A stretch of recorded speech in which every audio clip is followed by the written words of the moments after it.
Portanto, agora eu se calhar passo a palavra aos especialistas, ao Álvaro Pinto, da ESOP.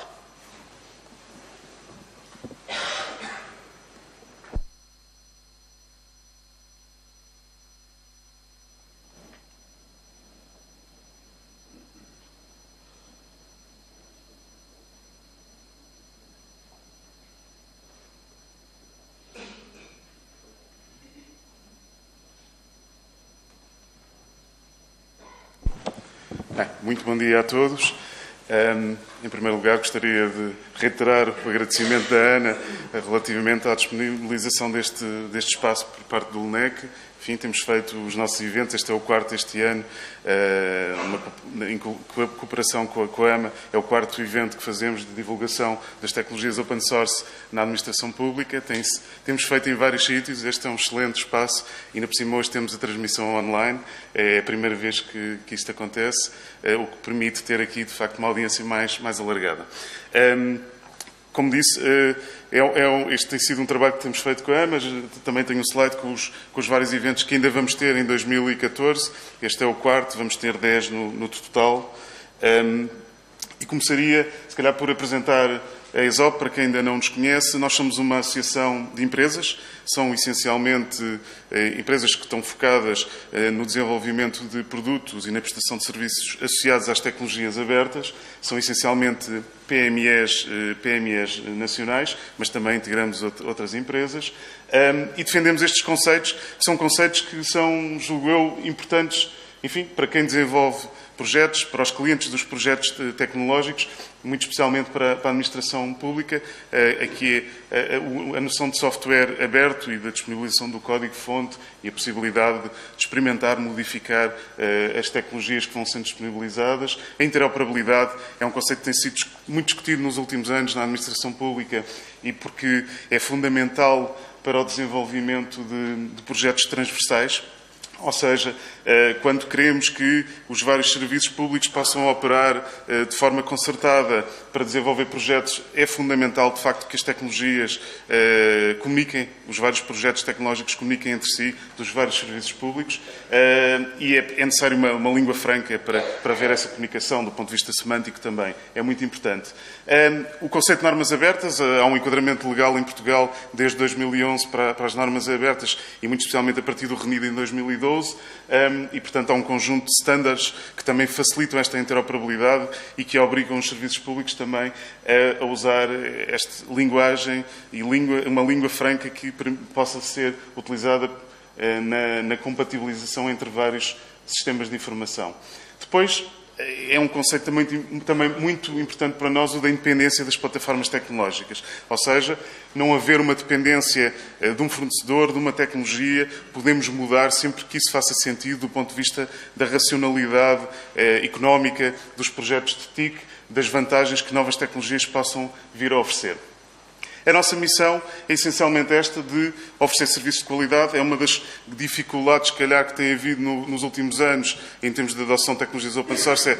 Eu até quero fazer um projeto com este tipo de tecnologias, mas não tenho a quem recorrer, eu preciso de ajuda de gente competente, com know-how para o fazer, e, portanto, o que nós procuramos aqui com as empresas da ESOP é oferecer um conjunto de serviços de qualidade nesta área.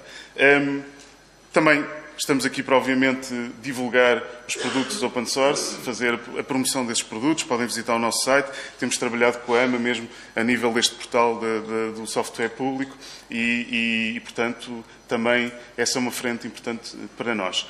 Depois, tentamos também criar sinergias. Como disse, a maior parte das empresas da ESOP são PMEs nacionais, algumas delas de relativa pequena dimensão, mas que, juntas, têm uma força tremenda. Ou seja, nós temos tentado trabalhar com as várias empresas no sentido de poder ter uma oferta mais forte para projetos de maior dimensão e temos feito isso em muitos casos. Estas é o retrato das nossas empresas atualmente. São 24 empresas, como disse, essencialmente PMEs. Temos algumas multinacionais que também são nossas associadas e porque têm um papel muito relevante nas comunidades open source e no desenvolvimento de tecnologias open source e, como é óbvio, fazem parte também da nossa associação. Já falei nos eventos, enfim, em 2014 vamos ter mais 6 eventos, começando pelo Helpdesk e Ticketing e terminando as ferramentas de desenvolvimento open source e, portanto, para quem esteja interessado nestes temas, fica aqui o convite para o ano estarem atentos àquilo que vão sendo as divulgações da AMA e da ESOP nesta matéria, porque muito rapidamente vamos avançar para estes temas e, eventualmente, estender a outros se virmos que faz sentido e se há procura de outro tipo de software e de outro tipo de informação sobre produtos e projetos open source. Sim, ao repetir, a Ana está aqui a dizer, já se falou na possibilidade de repetir alguns destes eventos porque, de facto, tivemos uma audiência muito interessante, mas houve muita gente que, infelizmente, não pôde estar presente e, se assim fizer sentido, podemos voltar a repetir alguns destes temas. Bem, e muito rapidamente eu gostava de deixar aqui 4 ou 5 ideias sobre o porquê do open source. Ou seja, porquê open source, porquê isto em vez de outras alternativas tecnológicas, quais são as vantagens. Estamos aqui a falar de gestão documental e de gestão de processos e também aqui nesta área há empresas em todo o mundo, há organizações no setor público a adotar tecnologias open source. E estamos a falar das maiores do mundo. Eu tirei aqui alguns exemplos de casos de sucesso, boas práticas, de produtos de open source na área da gestão documental e gestão de processos. São só alguns, há muitos mais, mas se olharmos para este quadro, podemos perceber rapidamente que, quer a nível do setor privado, quer a nível do setor público, temos referências muito relevantes que utilizam tecnologias open source na gestão documental, na gestão de processos. E, portanto, o argumento de que, enfim, mas não há massa crítica, não há projetos com dimensão, é totalmente mentira. Não há, temos exemplos a nível internacional e, como vamos perceber hoje também aqui em Portugal, há já vários projetos na administração pública portuguesa de alguma dimensão e que adotaram soluções open source e com sucesso. Depois, há uma questão também muito importante que é as ferramentas tecnológicas podem ser o motor da simplificação administrativa. Ou seja, não basta ter boas soluções tecnológicas, não é tudo. Há gestão de recursos humanos, há gestão de processos. Temos que pensar, há o enquadramento legal, há aqui um conjunto de frentes que têm que ser consideradas quando pensamos em simplificação administrativa, mas a verdade é que a tecnologia ajuda muito.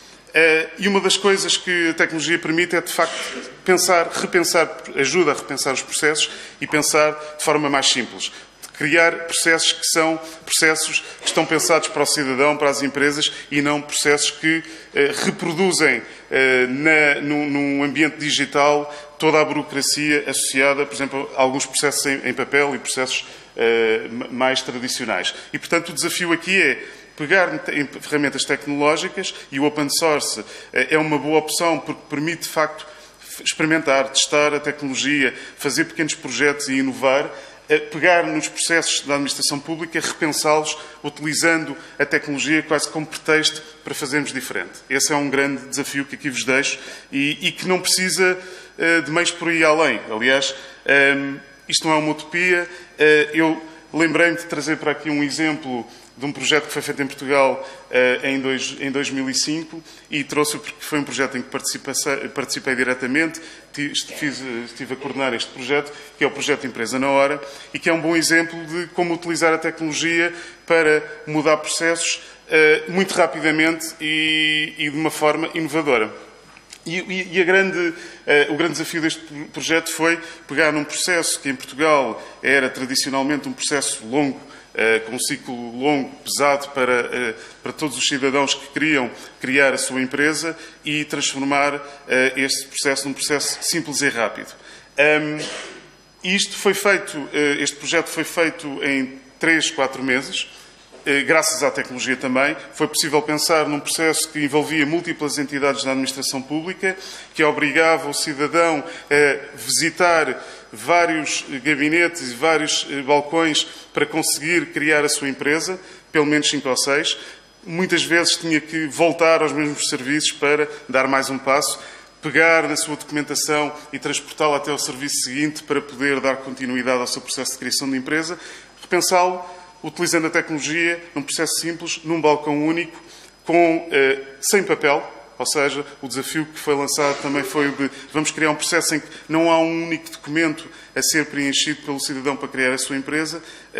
Obviamente que depois no back-office há sempre alguma documentação para gerir, mas a ideia é, para quem quer criar a sua empresa, não ter que preencher um conjunto de formulários, não ter que pegar na informação que está no serviço público, levá-la até ao serviço seguinte e, portanto, tudo isso ser feito de uma forma muito simples. E a verdade é que este projeto teve um impacto tremendo. Apesar de simples, teve um impacto tremendo naquilo que é a criação de empresas em Portugal, o tempo que se perdia e nos meios que estavam envolvidos na criação de uma empresa, e permitiu-nos, este slide está em inglês porque foi uma apresentação que fiz em 2007 na Finlândia, em que mostramos que em Portugal, de um ano para o outro, de 2006 para 2007, tivemos uma evolução tremenda naquilo que era o processo e a burocracia associada à criação de empresas. Isso permitiu ganharmos vários prémios internacionais, sermos reconhecidos a nível internacional com uma boa prática que nos permitiu,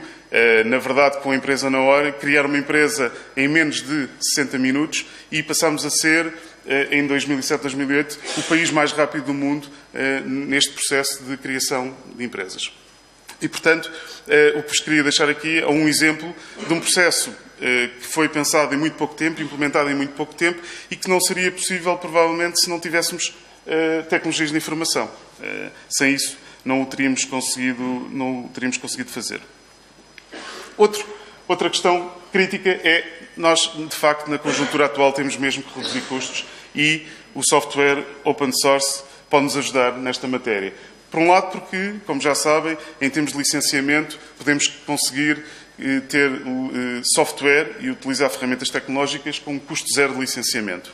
Não é necessariamente assim em todos os casos, mas podemos conseguir, de facto, este ganho de 100% em termos de custo de licenciamento. Mas também no TCO, que se calhar até é mais importante, que é no custo na utilização, no ciclo de vida da utilização do software.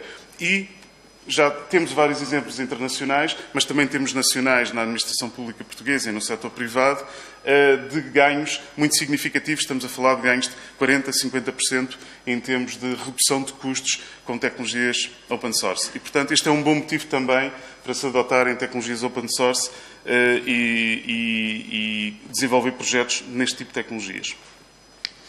Depois, outra questão muito importante é apostar na indústria nacional. Ou seja, como eu disse, a ESOP integra essencialmente PMEs, são empresas portuguesas que contribuem para o desenvolvimento de produtos open source, que muitas vezes também são utilizados a nível internacional, por comunidades internacionais, e a nossa indústria nacional, nesta matéria, tem dado provas de que tem competência e capacidade para fazer bons projetos e bons produtos. E, portanto, não há motivo nenhum para não apostarmos em Portugal. Numa fase, numa conjuntura como a nossa, em que temos que reduzir custos, em que é preciso que a performance da nossa balança comercial melhore, é fundamental apostarmos nas empresas portuguesas. E, por isso, deixo aqui um desafio. Enfim, isto é um slide forte, a mensagem é forte, mas utilizem o open source como um pretexto para inovar na administração pública portuguesa, porque, de facto, com o open source é possível fazer experiências que, se calhar, com outro tipo de soluções não conseguem fazer, ou seja, pegar no software, testá-lo, experimentar, fazer projetos, desenvolver soluções que permitam reduzir a burocracia, melhorar a performance dos serviços públicos. E, portanto, eu acho que está nas mãos de toda a gente fazer este caminho, tentar utilizar o open source e fazer bons projetos. Muito obrigado.